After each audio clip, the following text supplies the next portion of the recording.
3. Nigeria is Nigeria.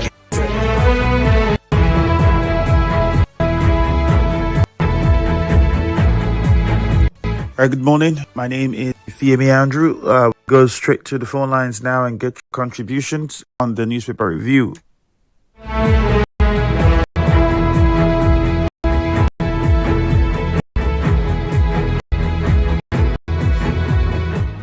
On the Vanguard newspaper, this one here says, Atiku Makinde political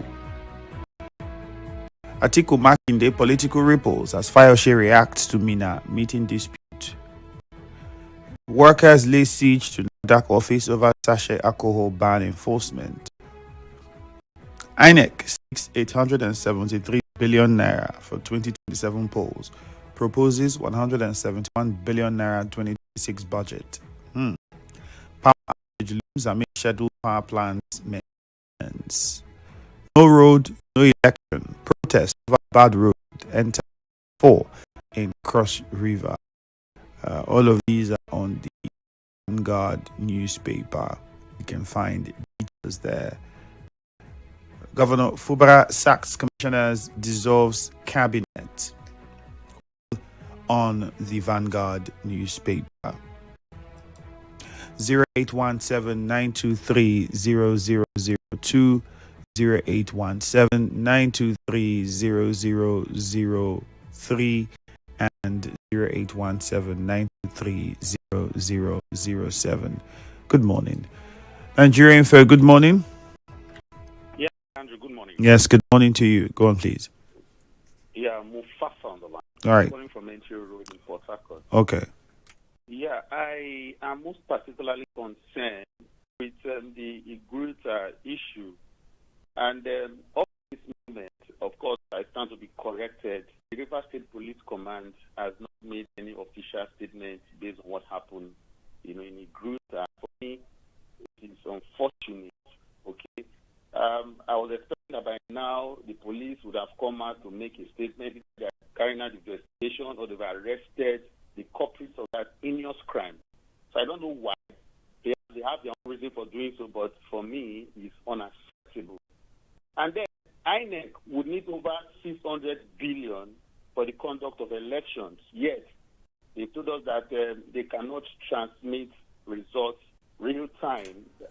No, INEC did not say they can't. Actually, INEC were in support of being able to, had said they were able to. It's the Senate that made the adjustment. The Senate said they cannot because of network glitches.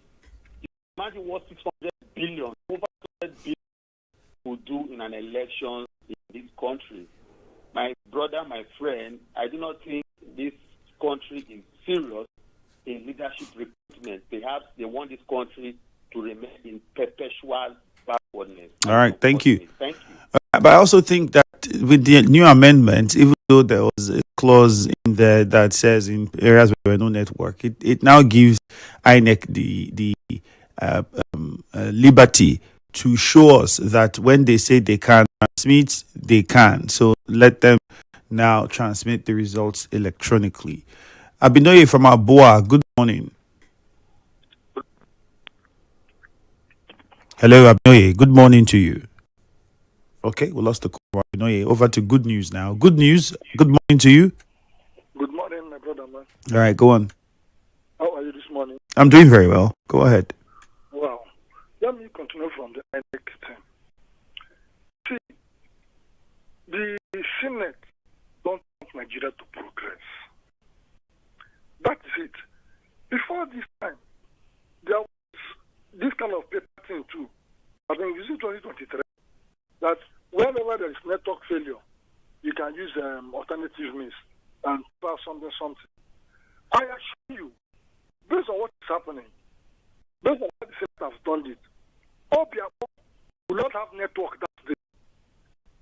Because they will allege that there was no network, so they have to use manual, and they will transfer and write as many as. And said, well, there is no network failure, there's network failure, that alternative means should be used, and they will win the Supreme Court. Now, my question is, after doing all these things in the Senate are doing to favor the set of persons, and tomorrow, nobody knows tomorrow, something changes. Something changes. Will they say that the people that it changed for are rigging the election? That is one major question I used to ask. For Governor Fubara, he has the cabinet. I think it's time we stop wailing and crying over it. That's his style of leadership. I think he has taken a space, a style. So, anyhow, we'll see that is some style of leadership where he thinks that his organ will control him and he's moving ahead with, and it's okay with happening. He doesn't want to put his own power up. He is what they advise him to do. I think that is his style of leadership. Let us agree with him until his tenure expires. And we will know if we do in that style or not with our votes. That's if the votes count to. My name is Goodis from Port Harcourt. Stanley, good morning to you. Yeah, Ifiemi, good morning. All right, Stanley, go on. Yes, let me look at the governor dissolving his cabinet. It's a welcome development. It's an indication that, yes, genuine peace has come, So now that there's genuine peace, I want to appeal to our governor. Now that he has shown the Buccaneers, the vultures, the way out, please.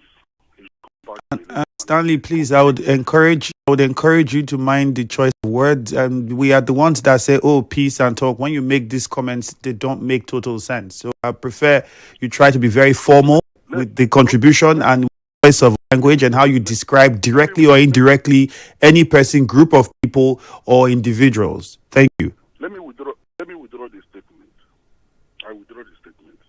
But what I'm saying now is peace. The governor has shown us now that indeed there's genuine peace now. So I want to appeal to him, our governor, His Excellency. Please come to Lelemo. The road you flagged off in your 100 days in office. And our people are suffering roads. There are so many. Please, he should come and complete those roads. I'm appealing to him. I know he's listening to us. All right, Stanley. Please, it's a plea from Ilelemo people. Come and complete this road. I'm appealing to you. Thank you. Let's go to Boris Clayton on the line. Good morning, Andrew. Yeah, go on. Yeah, I am really moved by this particular action of dissolving this cabinet before. On the side, like about 3 times now, we've gotten peace in River State, and the peace have never been sustained. I don't know where this will be different, but we hope that it's different because River people are the ones suffering the actions. Development have stopped, projects have stopped, infrastructure have stopped, schools are lacking in teachers. So we need development, we need progress in the state, and the crisis have hampered on development. If this is genuine and sincere, that we really want to embrace all parties involved, I welcome it. And I say that River should also give peace a chance. But if we are still going to go back to where we were, where you start this today and to change yours, I say it's not constitutional. We don't want that to get reversed. Going back to INEC, the Senate, in their own wisdom, have seen beyond what we can see. Because they were elected to represent us. Elections might not be transmitted in real time because of network issues, network glitches. Some areas, some remote areas might not have network listed. That's why they said, INEC, you can transmit electronically, yes. You can also use the form, the EC. So I think that we all must embrace going forward, must prepare adequately for elections and transmit the election results electronically. Thank you very much. All right, thank you, Clinton. Let's go to Rumokuta. Chima, good morning. Mr. Ifiemi, good morning. Good morning. Yeah, Mr. Ifiemi, what fascinates me in your news the most is about the judgment given about people that killed that former DPO, the late one. At least there was one time in your radio and an international television where a member representing one constituency in River State, shouting about accusing 1 or 2 persons about the death of that man. everybody was shouting up and down, has been vindicated. Judgment has been given concerning Rivers State. I am still skeptical about the governor of Rivers State. But in as much as that is this what is happening now, we know the governor of Rivers State is contestable in nature. And if he backs all these persons, we want to allege that they are people that have been instigating him in all this that has been happening.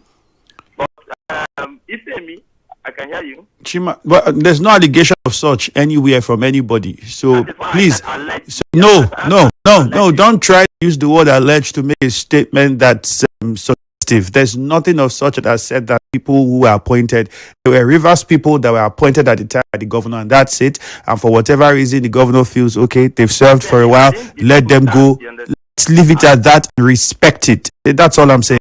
Simple. Going forward, Mr. Ifiemi, why is in his duty, what he's doing now, I want to say that is the libertiness that he has been possessing. Please let him cut the chase, let him cut it slow, and go back to his predecessor, so that they can do things in harmony, so that those people that are talking about peace and development and everything, they will begin to see. All right, Chima, thank you very much. One thing I'd like to also put out is, as much as we are, everyone is saying, people are now suggesting, because of what has happened, that, it's from the agreement. That's perhaps what they were agreed upon, and we hope it doesn't continue. My question is, if that's the case, in this agreement, which part is from the governor? I'm asking this because tomorrow, if there are issues, we would now know who faulted or who did what that led to this person acting like this or acting like that. These things have to be clear. However, it wasn't made public what was said. It wasn't made public or what they discussed. So we don't know perhaps what the FCT minister and those who are with him were asked to do, and what the government and those who are with him were asked to do. Nobody did anything. We were not in that meeting. We don't know. All right. People are only making the assumptions now because the governor has dissolved, and they say, maybe that was one of the things that they discussed that the governor needs to do.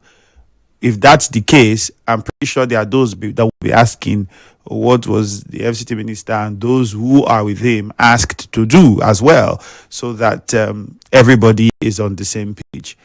Well, we'll wait and see. Only time to tell. Blessed Ola says, the governor dissolved cabinet. If it's for peace, it's good, but peace without calling the callers, both WK side and the governor side. Okay, that's it. The callers are usually a problem. We will try as much as possible to address them and put them in line. We'll try as much as possible. INEC seeks over 800 billion for 2027 polls, proposes 1.71 billion 2026 budget. This amount is outrageous. After spending this huge amount of money for election, INEC wouldn't conduct a free and fair election. And think about it. Most of these monies will go into what's that word now? The movement of electoral materials, or transporting electoral materials, and so on and so forth, blah blah blah. If you use tech, you might not to. Congratulations to the Commissioner for Health. She has made Rivers State the world proud. She's rare and exceptional. I mean, for honest, that one is from you. In as much as I condemn the act of murder in Igruta, the ban on the cycle operation will subject residents to untold hardship. I implore the chairman to be seen such anti-people decision. I'm pretty sure it's for the main time, until at least they've been able to get certain facts together and been able to investigate to some reasonable conclusion. I think it's just for the meantime. Definitely at some point there will be eased back in. Perhaps a curfew would be placed. You can only move from this time to this time, and gradually before everything goes back to normal. So just give it time. Let's try and understand. All right, and work with the leadership that we have in Igruta. And Stephen Igiki says, no election. That's a good one. Nigerians need to come with such demand. You see how bad that Asaba Express Road, that those businesses and transportation youth should go to make the government sit up. Okay, you say if they block that road to make the government sit up. Oh, okay. We'll wait and see. We'll go on a quick commercial now. Good morning.